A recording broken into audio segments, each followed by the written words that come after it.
Les Hélianthemum sont des arbustes suffrutescents. Ils sont vraiment miniatures, ils ont tendance à ramper sur le sol, ils ne forment pas vraiment de bois. Ils sont persistants, on les utilisera plutôt afin de former de grands tapis. Ils dépassent difficilement les 40 cm. Le feuillage, lui, a tendance à ramper sur le sol à une hauteur d'environ 10 à 30 cm. Les fleurs se situent juste au-dessus sur des petites hampes qui s'allongent au fur et à mesure que la floraison s'épanouit. Les pétales des fleurs ont tendance à tomber à partir de midi.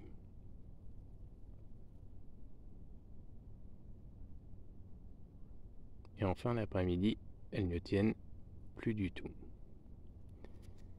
Alors c'est une plante qui est remarquable en juin quand elle est couverte de fleurs. Nous sommes mi-juillet, c'est la fin de la floraison, mais la plante a toujours quelques fleurs et est toujours jolie. C'est une plante vivace qui forme un petit peu de bois. Alors, on a du mal à dire si c'est une plante vivace ou un sous-arbrisseau.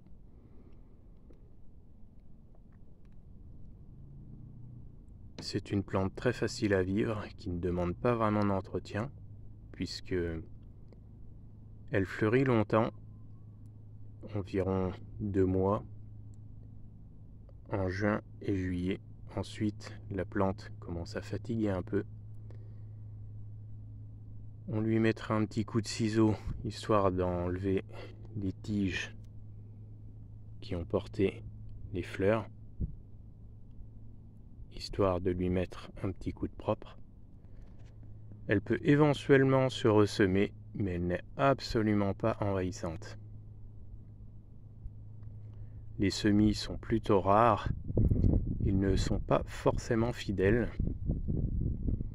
Quand on a une plante rose, on peut éventuellement se retrouver avec une plante jaune.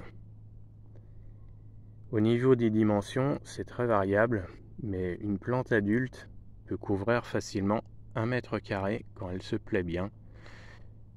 Le grand maximum, je dirais, environ 1,20 m à 1,50 m de diamètre. Alors elle peut couvrir très rapidement 1 mètre carré. Elle peut aussi pousser assez vite, entre 20 et 40 cm de chaque côté par an. En général, on trouve cette plante vendue toute petite en godet. Elle ne mesure que 10 cm de largeur. Autant dire que en godet, elle ne s'exprime absolument pas et elle passe franchement inaperçue comparée au potentiel qu'elle dispose. Alors c'est une plante qui préfère les endroits ensoleillés, elle a besoin de lumière, elle ne supporte absolument pas l'ombre. C'est plutôt une plante persistante ou semi-persistante. Elle perd un petit peu de feuilles et un petit peu de beauté tout de même en hiver. C'est une plante qui se réveille assez tôt et qui peut commencer aussi à fleurir en mai. Il y a forcément des variations au niveau des régions en France. Alors c'est une plante qu'on peut aussi trouver dans de nombreuses couleurs. On trouve du blanc, du jaune, des fleurs doubles, des tons roses, orange, rouge foncé. Il y a énormément de couleurs.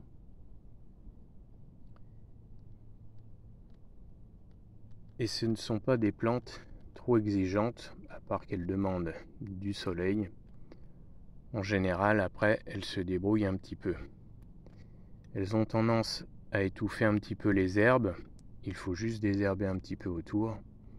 Autrement, c'est une plante très facile à vivre, mais qui est faite uniquement pour tapisser.